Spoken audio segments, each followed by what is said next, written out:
What up, demons? It's your boy, F. Dot here on the desk to wrap things up, joined up by Toli, TNT, it's Dynamite. And we've got a Dynamite set for you coming up. One Night at LAN versus Passion, and I'm really excited. A lot of familiar faces. It's interesting to see you go all the way from the realm here to the battleground of the gods today. You've been all over the place. How you feeling? I'm chilling, man. You know, that's really what it's about. It's kind of about spinning multiple plates. And as we look at what these teams are doing, they absolutely have to be thinking about it. Let's take a look at a snapshot of the league, and I'll expand on what I'm talking about here. We've got 4 units, and Passion and Why Not at LAN find themselves stuck in the middle. So they've got to figure out multiple ways to approach the game because Hype Unit has just been on top of everybody.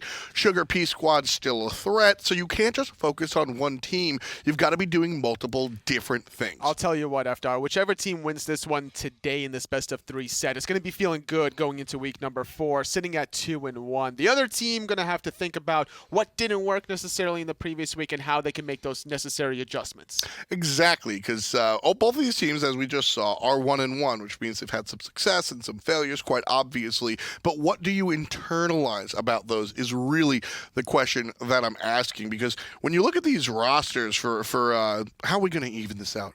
O&L? Okay, One Night at LAN is O&L. When you look at O&L versus what Passion are going to be able to bring, there's a lot of veterancy on both sides of the coin. Definitely. You got Delnyy on the solo lane side of Passion that has a lot of experience from Season 5. Keegan, the Hunter player at One Night at LAN. Forger Vulcan has been the guardian of choice for so many years, honestly. So I think both of them bring a lot to the table. You can't also forget about Crimson coming out of Passion's mid laner. Yeah, I've always been a fan of Delnyy. I don't like to tell him because then his head gets as big as his game. But Delny's certainly a big force over there on the short side. And going up against Pitbull, one of these newer players, I think Delnyy might have the upper hand. But then again, you look across the way, JPrro versus Jangaru. I've been a big fan of what JPrro has been able to really bring in that jungle role. So a lot of different situations to talk about for real. We'll see how that kind of transitions, playing the Hera from time to time, as seeing some of the kills up against the Hype unit in the previous week. I think that they had a good performance there. They need to definitely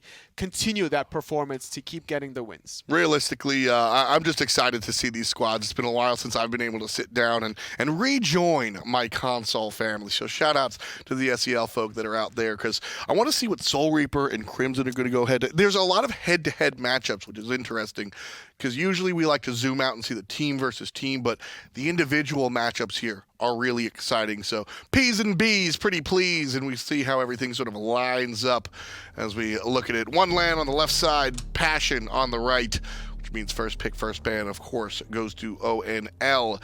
No big circle guy. Odin going to be banned out first and foremost. Passion will answer. I like the Odin ban. I love the Odin ban. You're setting yourself up for certain picks that don't have to worry about the cage, specifically the Freya, if it's left open, but that's going to be taken away. I'm assuming Arthur will be the next ban for Passion, considering that their second pick. Sure. Those are your number 1 and 2 bans, the Freya and the Arthur. The first pick has the luxury of these throwaway bans to leave other things like the Vamanas of the world, potentially the Pele's of the world, the Bacchus. You say throwaway ban, but at the same time, Shibalanke, one of the characters that it's very important that you internalize meta when you talk about X-Ball. Banning him at a lower level in your ranked games, probably not as effective, because what he really does is he shuts down communication, which is something that really affects the higher level teams. Here in the console world, it's exactly what we're seeing in the SCL. So Vamana, as you mentioned, will be the first pick. The big babby, very powerful. Oh yeah. Definitely, ever since the buff to the ultimate as well, making it even more difficult to run away from the baby. You can't pick Odin, Thor, Kabrak, and walling him off. He's just going to be able to run a rampage. Achilles could be one option there, because you don't necessarily have to get him down to all the way to 0% health. You have that 30% health execute threshold. Side note, Delnyy is fantastic on the Achilles, so while not absolutely locked into that solo lane, I certainly think it's going to be going to Delnyy over there on the short side. Bacchus Bacchus, one of the premier characters at the moment. Just way too many raw mitigations there in the man's kit since he's been able to chug at level 0. And then this is interesting, actually. Huntbatsinator is a character that I will always come to the table professing my love for, but a lot of people aren't usually on that same level. But now I think people, as the metas come and the metas go, right now I think the stock is high on the Party Monkey. It's just an easy opportunity to win team fights. You control so much space with Fear No Evil, getting Hydra's Lament and Runeforged Hammer now with some of the changes. His basic attacks are enabled even further, and it's a long duration, 2-second ultimate when you max that ability out, so you're going to be looking for that. And then you add a Morrigan to the mix, 2 Hunbats, better than 1. What I love about the Morrigan selection here is, well, she's the Morrigan. The double Hunbat's ult is really important. When you look at the Morrigan, sure, she has a kit that's fine in and of herself and sometimes overlooked, but you want to look at what ultimates are available. You know, the Achilles, sure, I guess having an execute, but I'm looking directly at the Morrigan being able to have access to a Hunbat's ult, to have access to a Raijin ult. These controlling options are so very, very big. Or just a Vamana as well, and have like imagine 2 babies, 2 big babies. Twins. Just stomping against like the Raijin that's trying to survive. Just Mary-Kate and Olsen coming down the middle lane, just slamming on everybody. Full house style. Yeah. Second round of bans are out. Tanks banned out by Passion, and Hera and Kerninos banned by one LAN. So the Erlang Shen will be the selection here for Passion. Option over to ONL. They've got the big boy. Kumbhakarna will be selected here as a frontline character. And the last pick to round out what they are bringing to the table will be a Poseidon, likely in the mid lane. The cripple, important to make sure you kind of control people down. Actually, Erlang Shen is not going to be able to transform.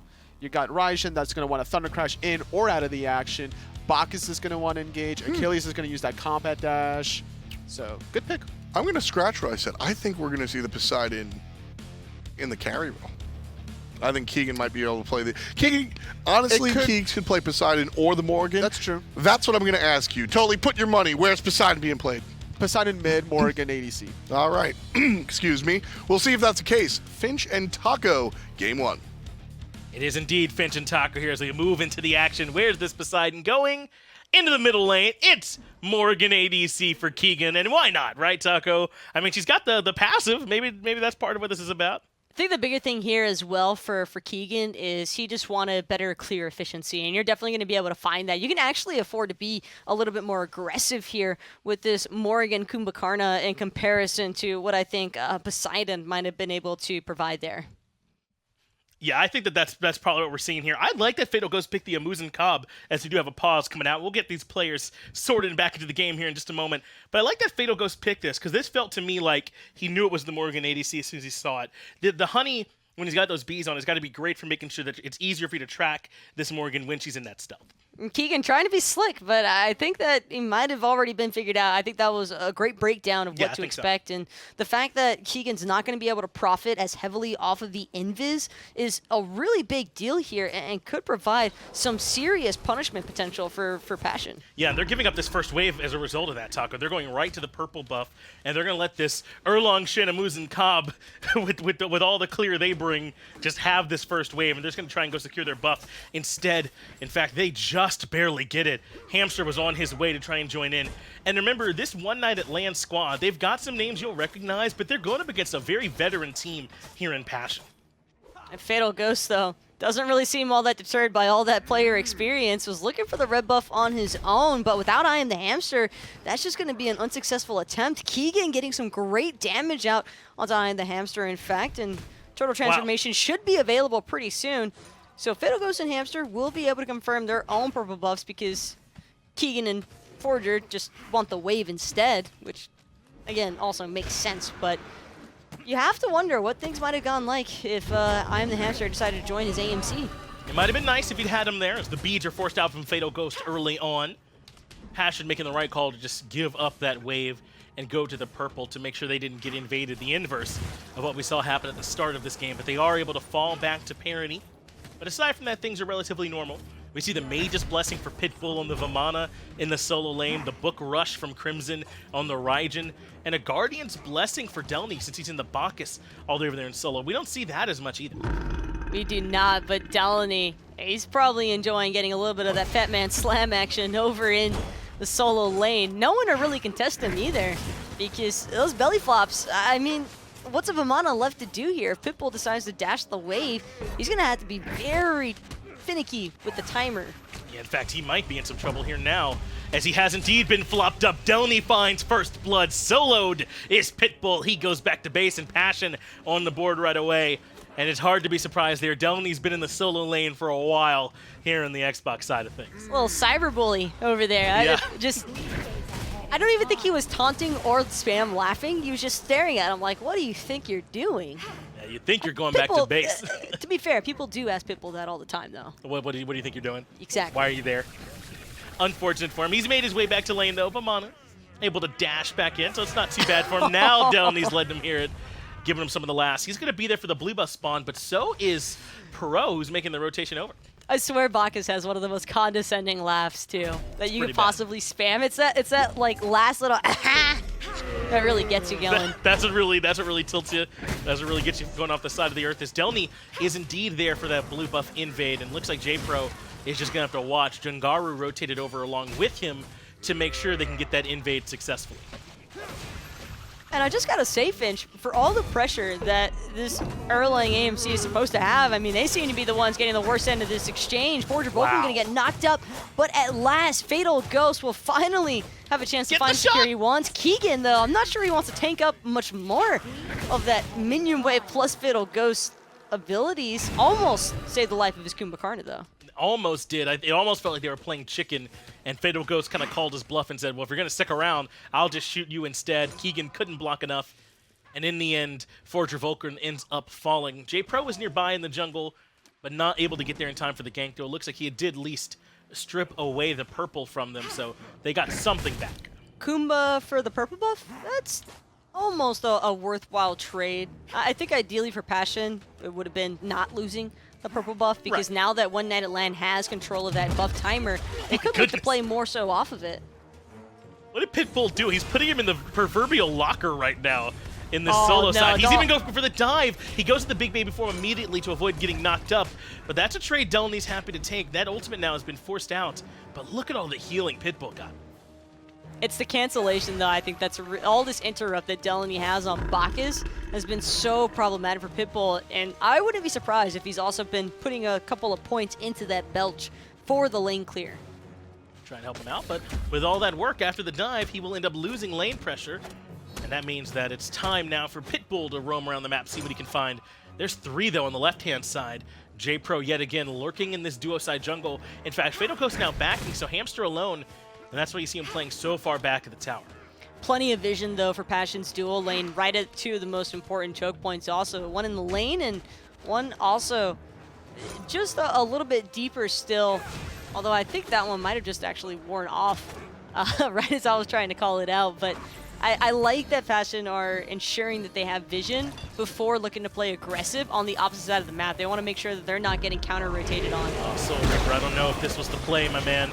Beads come out, but it's the Tycho jumps to follow up. But that's a pretty good ultimate coming out from JPrro. Delnyy now low, as Soul Reaper will certainly fall to Jangaru. He's going to at least get his ultimate off his Delnyy to try and set up any trades, but it's 1-for-1 so far. But now there's an Bots with no mana available, being chased down by an Achilles. But it looks as if JPro's a little bit faster. Can he use that mobility now that the stun's down to get away? And he will make it back to the tier 1. That's all he needs. The safety of that T1 tower. Those tower shots going to be more than enough to dissuade Jangaru and Crimson, but the red buff is a different story entirely, Finch. I mean, Vulcan and Keegan, by the time they finish making this rotation over, all they'll have really missed out on is a couple of minions in the left side. That is going to force out the ulti from Jangaru, though. That was a great job using the Mez right into the Whirlpool coming up from Soul Reaper to cripple him. But they used Sprint on top of that as well. I think Vulcan thought they had a little more kill potential than they actually did. Vulcan was expecting the Kraken there.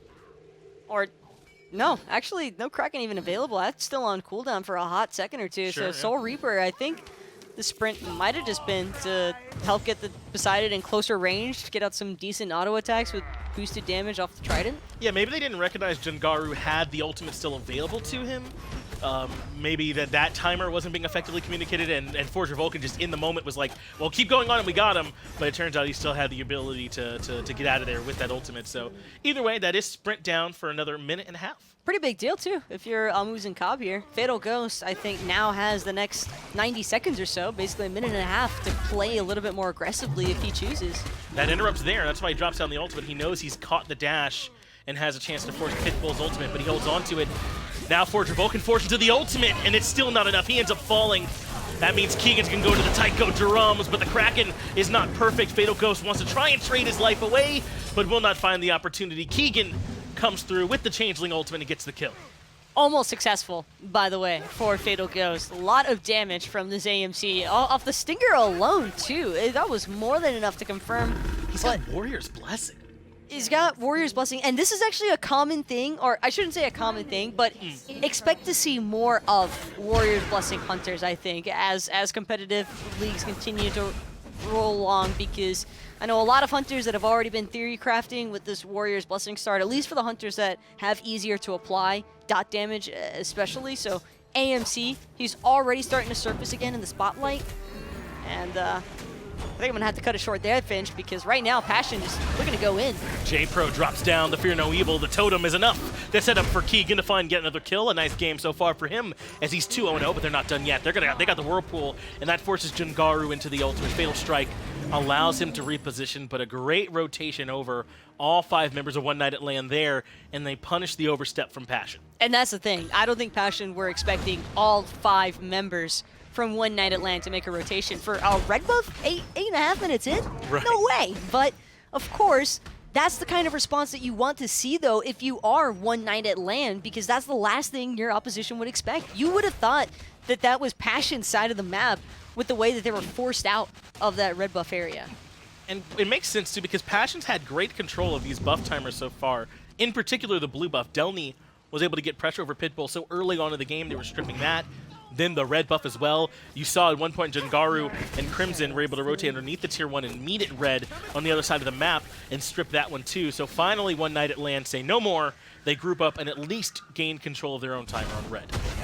Pitbull, gotta be careful though. Jangaru making the rotations, and that big baby form is going to be very much needed to keep him out of the execution range. But he doesn't necessarily know that Jangaru's Fatal Strike is on cooldown, so right. A nice force away, I think, from the Achilles off that Vamana ultimate. That's going to give Delnyy, I think, a little bit more of an opportunity to look for a possible solo kill yet again.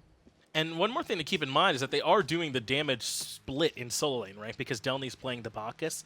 That means that Pitbull isn't going to be able to itemize into physical procs nearly as easily against Jangaru, and he didn't go the Warrior's Blessing. But I do like this Achilles rush from Pitbull. I think that's going to be super important, but more on that later on, because right now JPrro is just gone, deleted off the map and back to base. Yeah, JPro's been taken out very early on, and now Forger Vulcan forced into the passive, and Jangaru gets that kill. Keegan goes in aggressively because he's turned into the unbox. They want Hamster first. They force him into the camp walls, and he's trapped, but Delnyy gets Soul Reaper, and he can rotate up. Jangaru finds Keegan, and now all of a sudden it's just Pitbull isolated, slowed, and he's got nowhere to go. He does have the dash available. This might be enough, but Passion are not done chasing.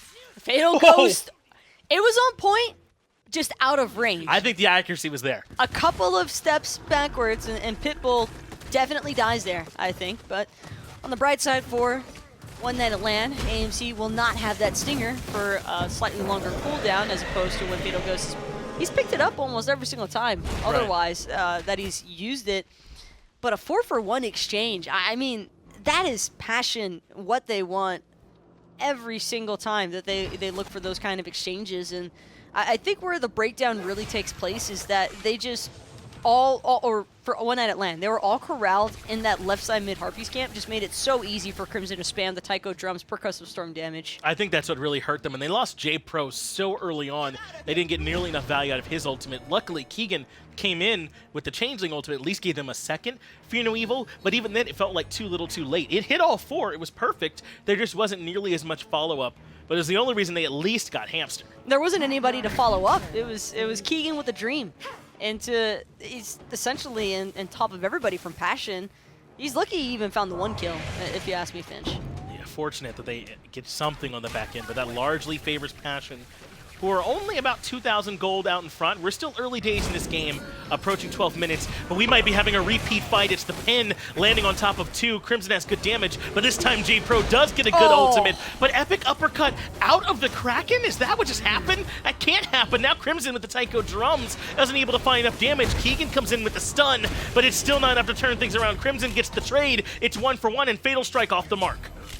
That's going to be a secondary kill pickup for IAmTheHamster. Forger Vulcan looking to be next, and sure enough, double kill for the support here from Passion. And what should have been, I think, a commanding fight for one night at LAN ends up being turned completely into Passion's favor. That communication error cannot happen between Vulcan and Soul Reaper. If you're going to epic uppercut, you've got to make sure that your mid laner isn't dropping the Kraken first. And that's twice now that I put a question mark on Soul Reaper and Folger Vulcan's communication specifically, because it makes you think back to that sprint earlier on, right? It's not that they got heavily punished for it, it's not the end of the world, but that is twice now where it seems like they weren't quite on the same page about what they should be doing at that moment. And this time it absolutely does hurt them, Taco, because it's 2 ultimates expended for 0 value in that fight instead of what should have been an easy kill. Not to mention that Fatal Ghost now gets the leisure of just freely split pushing in the duo side of the map, and with that tower having been removed, that not only opens up the map to possibilities of Keegan being pressured out even further from IAmTheHamster or just general gank rotations out of Passion, but it means that Fatal Ghost can now rotate. He doesn't have to stay in dual lane. I mean, he could get farm if he wanted to, but he could also look to pressure the mid T1 tower or the Pyromancer. And he'll be zooming around as well with those Talaria boots that he's picked up, so he's got some extra movement speed there. This Muzen comp build's very interesting indeed, but it's working well for Fatal Ghost so far, as Pitbull might get caught out. Jangaru now here to do the dance with the baby. He's been holding on to the stun so far, waiting for Delnyy to come join the fray, but stun doesn't land, and right into the big baby form. In fact, Pitbull wants to stick around, but he does not have any help coming. We do see Soul Reaper nearby, but I don't think he'll make it in time. Ooh. That first one needed to connect from Crimson off the taiko drums. He's going back in on purpose. He's going to go back in anyway. What? Because he wanted the setup for the Fear No Evil. Nice trade out for JPrro, finding ErupT Crimson on the back line. But it's Soul Reaper who's really on the run here, except he's got nowhere left to run. We call him Fat Man Slam for a reason. It's that right there, straight into the Intoxicate for the kill. Yeah, Bacchus putting the hurt on him. Now it's Keegan in some trouble as he ended up getting rooted. Forger Vulcan a better ultimate this time to get Hamster out of the fight. Fear No Evil good as well. This time I believe it was from the original source. No, it was from Keegan, who transformed in to at least create some space as Forger Vulcan wants Jangaru trapped under the tier 1. But he has BET repositions, has to deal with the tower shot, but looks for some healing and is able to make it back out. But look where all the while Fatal Ghost was, pressuring the tier 2 in mid. And pressuring the tier 2, just farming away. Happy little bee, worker bee at that. He really does look like one. He's just doing everything he can for his team. Elsewhere, all the attention is shifted onto the solo side of the map. I think that's the right step for Fatal Ghost. He's not needed. His damage clearly not really being all that missed based off of how much Passion is still exerting over there.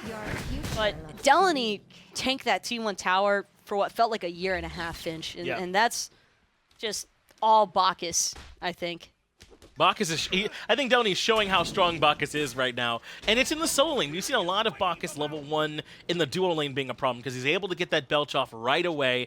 And it's so much, he has control, he has the stun without having to invest nearly as much as he used to. But he showed that it can work over in solo too, especially against this Vamana, by interrupting the dash, by being this source of magical damage and having the physical jungler.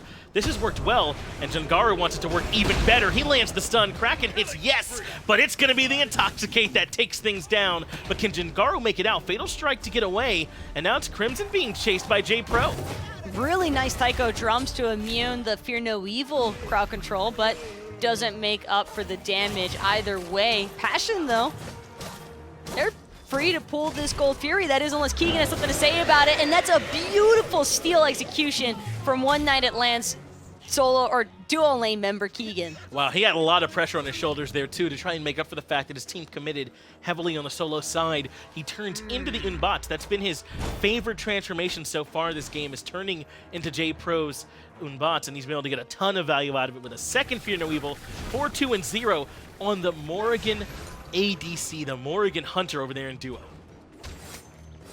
Keegan's going to bring the mid to late game potential that I think One Night of LAN is sorely missing out on early game, because the Achilles is just, I think, a little bit freer to harass this Poseidon. And Soul Reaper, I can't really recall a moment where I've seen him alongside of his teammates in a positive scenario. I think that Passion has just done a great job at looking to suppress this Poseidon. That's a good point. He's had a rough game so far, 0-5-4. He's not too far down the player damage charts. He's right there along the lines with Crimson.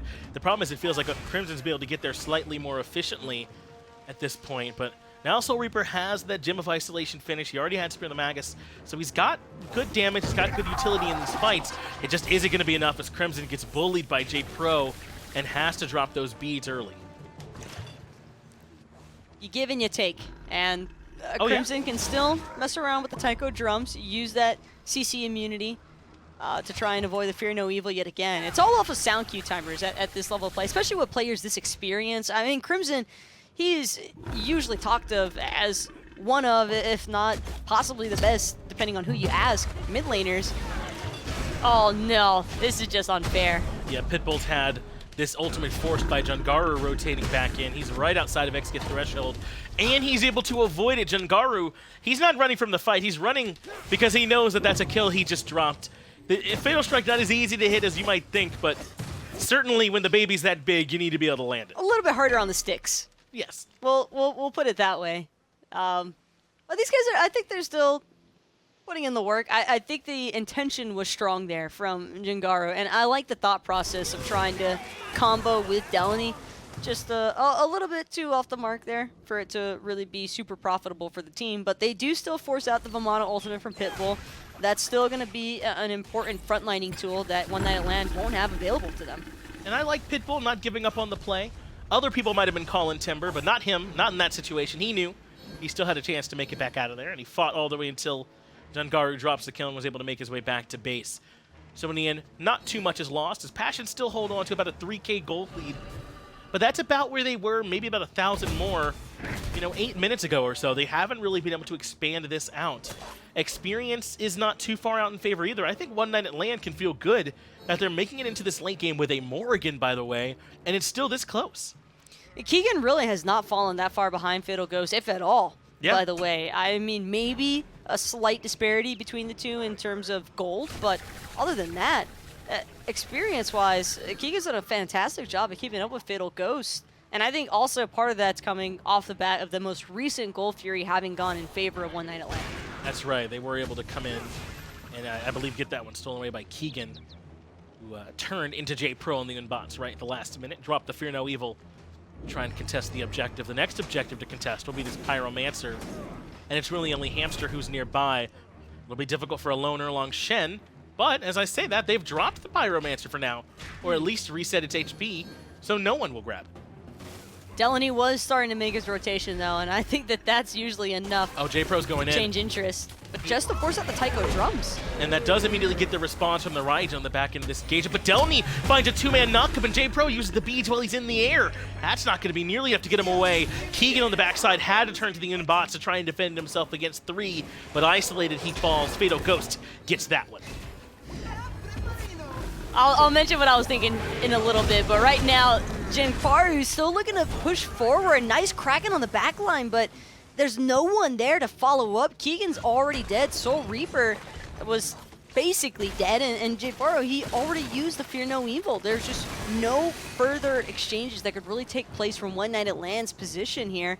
And Passion, after having just seized that T2, I think they're going to have room to go for a Gold Fury now, and it looks like it might be a Oni Fury that they'll be able to claim. I think so too. That Tier 2 tower in mid's gone down 1,500 global gold, and now the Tier 2 in left has not even been contested. Forger Vulcan nearby, and Pitbull's going to loop around the back end, but it's already too late. The Tier 2 tower, a distant memory, as Passion will indeed head back towards the Oni. And at this point, one night at LAN, they can't afford to keep giving up too much. JPrro has the Fear No Evil, the ultimate's there, but he's on top of a ton of wards. There's no way Passion don't know he's there.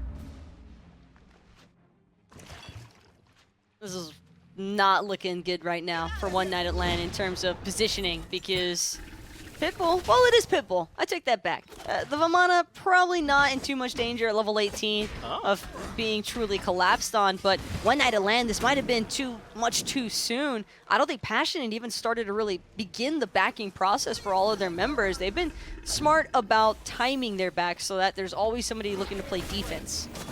They're going to pull in Pitbull first. Brackett's there to follow up. It will at least knock up Delnyy, but it won't do much more than that. He should be A-okay. But again, the Fury still stands, and neither side's able to grab it. The only difference is, look at all the ultimates expended from Passion.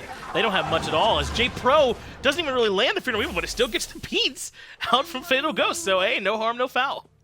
Reflexive sound cues.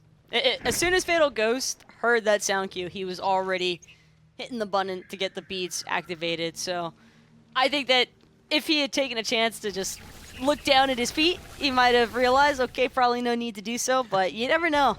Better safe than sorry. Absolutely. When you have to make those split-second decisions, then in that kind of moment, you're going to kick yourselves 9 times out of 10 if you hesitate than if you just go ahead and use them. So Fatal Ghost makes it out, though he will be slightly more vulnerable in these engagements in the future.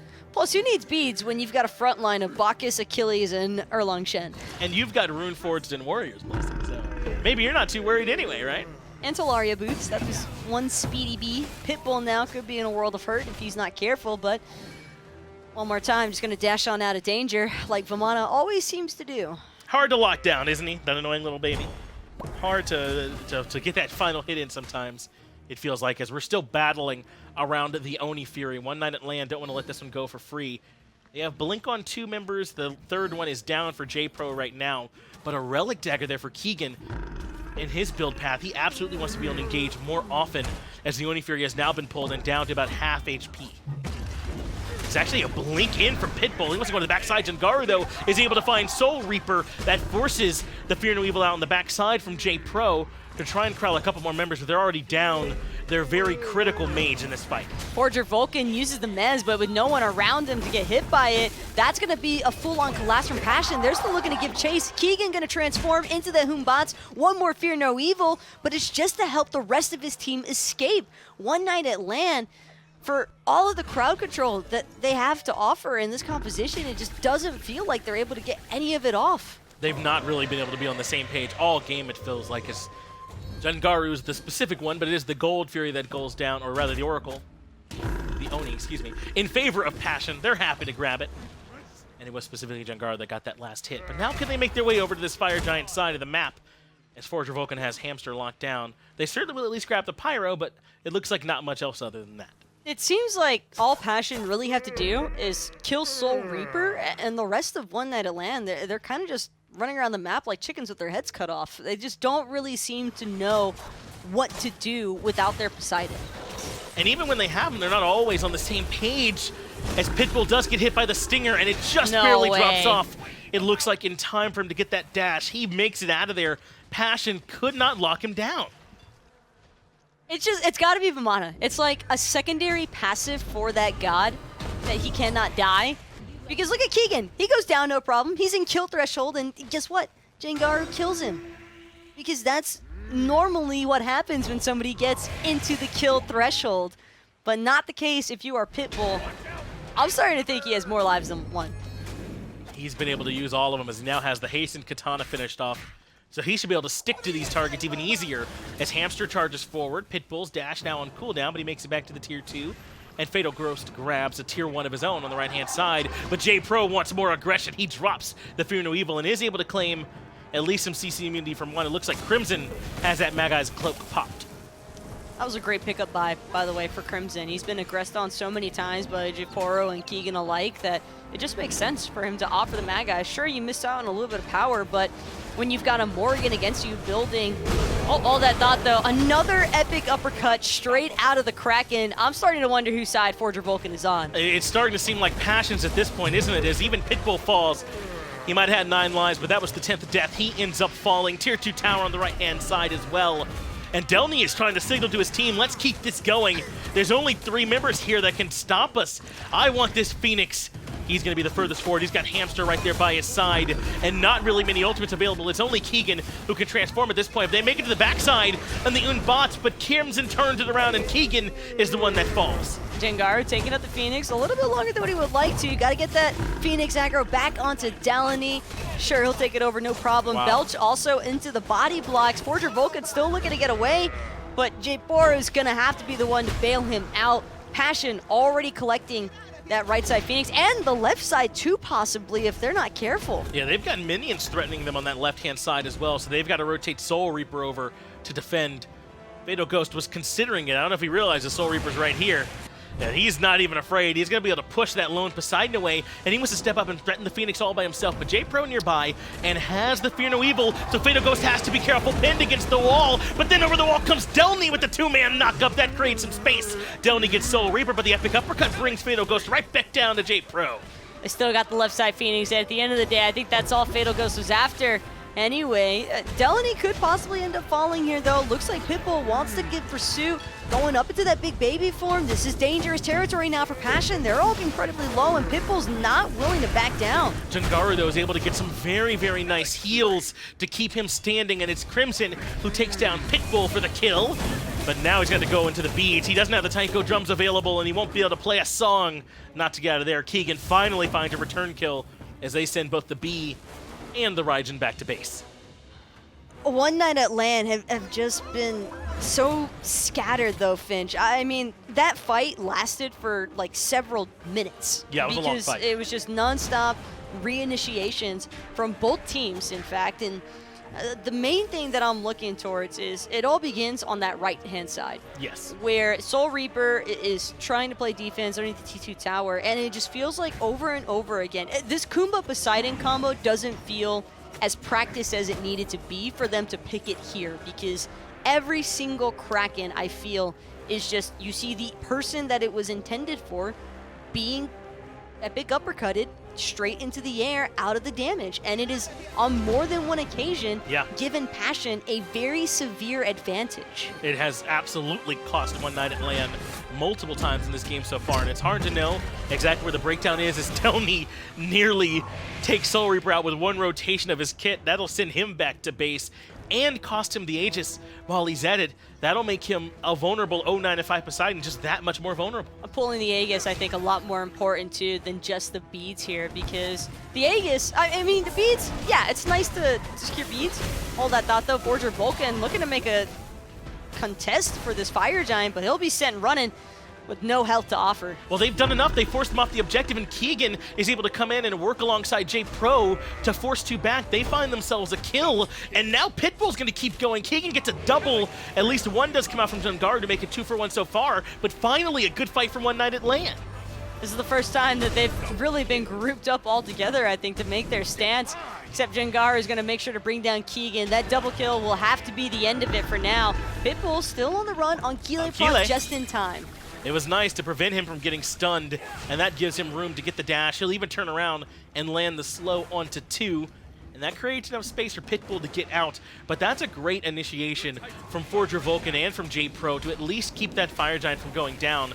But now they have to come back and fend off these fire minions that have poured in from both the duo and the solo side lanes. The big thing to keep in mind, though, is that Passion spent so much time, I think, trying to siege this left side Phoenix. One Night at LAN's right-handed Phoenix is going to be up by the time that Passion's carries are respawn and they begin looking for that Fire Giant yet again, because I still feel like this is not completely out of the question for One Night at LAN to contest. I think so long as you have that Kraken, any objective could technically be yours in comparison to just sheer damage burst. But it's just so risky, because if Soul Reaper does crack in the Fire Giant and he doesn't confirm it or steal it away from Passion, then One Night at LAN are just left in a team fight without their big magic burst. And we've seen how all the team fights that have gone when that Kraken hasn't connected. I was just going to say, One Night at LAN, it feels like, are used to fighting without the best Krakens so far this game, because they haven't really been able to hit home so far. So you're right, it would be bad, but at least they have some practice with it.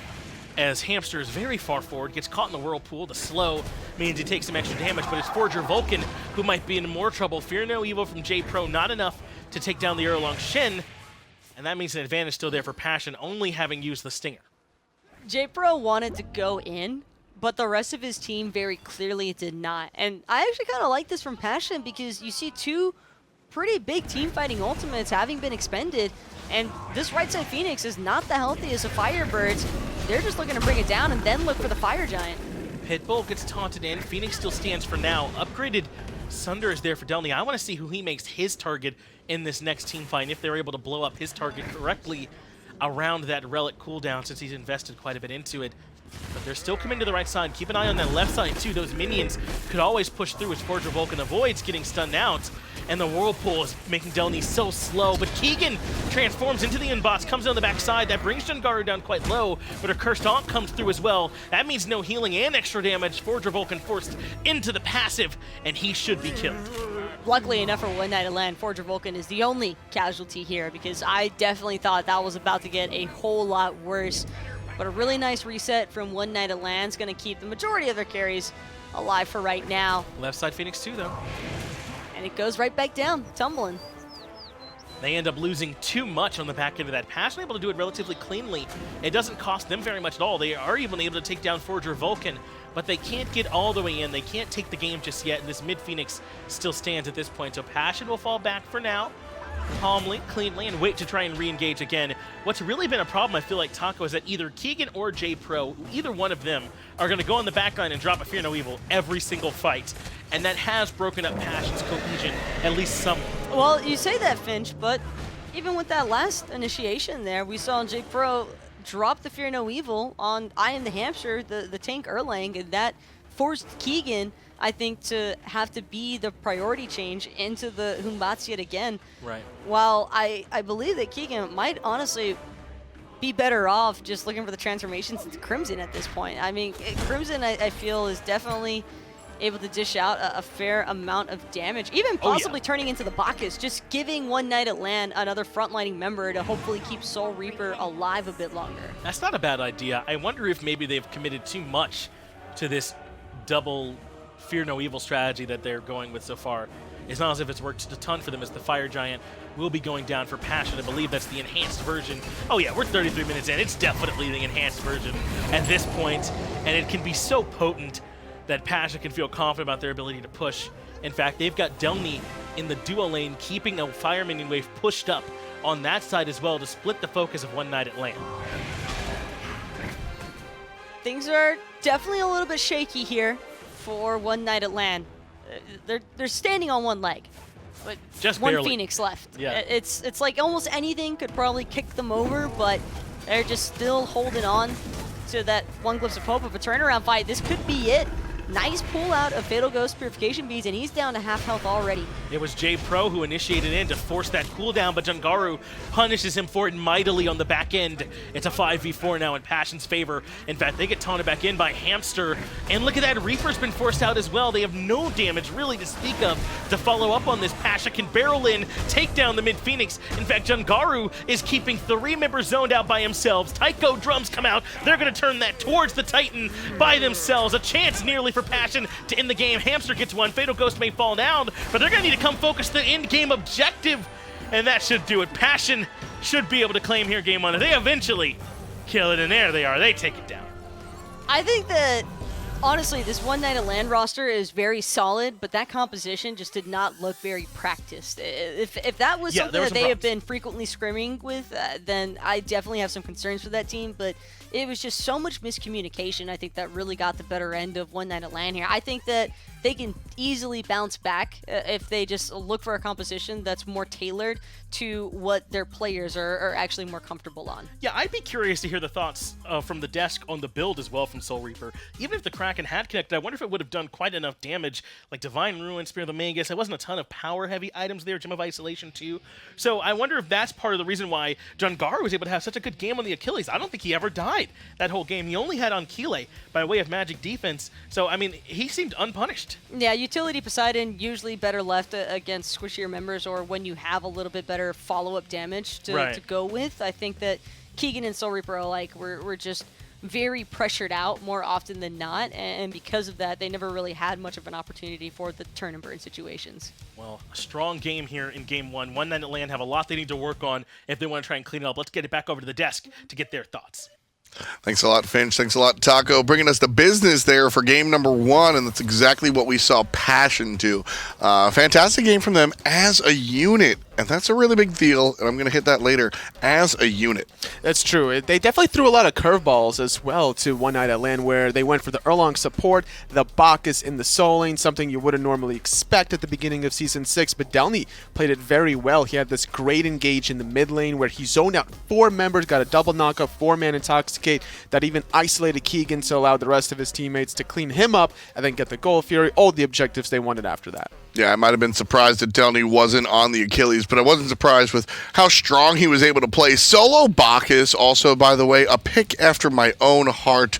There's a reason why I like this guy, and I've always been a fan of Solo Bacchus. He's...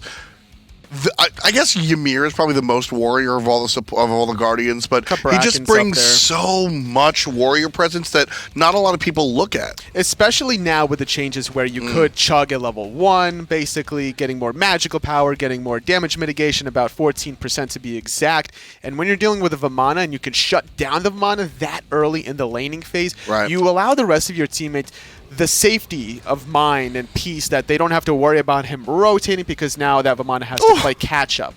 Just ton of damage and a ton of control as well. Delnyy and Jangaru, nice little combination there. 15, 2, and 23 on the right side of the map. Fantastic job from Delnyy and Jangaru, and the rest of the team as well. Again, as a unit, I think everybody kind of coalesced and did their job. Across the way, though, One Night at LAN had some troubles, and this is kind of what I expected to see but didn't want to say in the preamble. Keegs did a lot and did his job, and I don't think, and I don't like to play the point fingers game, but I don't think Keegan deserves any flack for this loss. Keegs did his job and then some. You win as a team, you lose as a team. Exactly. I think that the entirety of One Night at LAN needs to look back at this game and figure it out, because Pitbull didn't have a good game. JPrro missed some ultimates in the lane, which was way out of left field. I think that he could have cleaned that up. Some of Soul Reaper's positioning could have been cleaned up. His build was a little iffy, going for more utility between Gem of Isolation, Divine Ruin, CDR boots. He was lacking a lot of damage, but it was difficult to play against the composition from Passion that was that aggressive. You got to deal with an Erlang Shen, a Bacchus diving you, and then an Achilles that's two-shotting you after you eat an Intoxicate.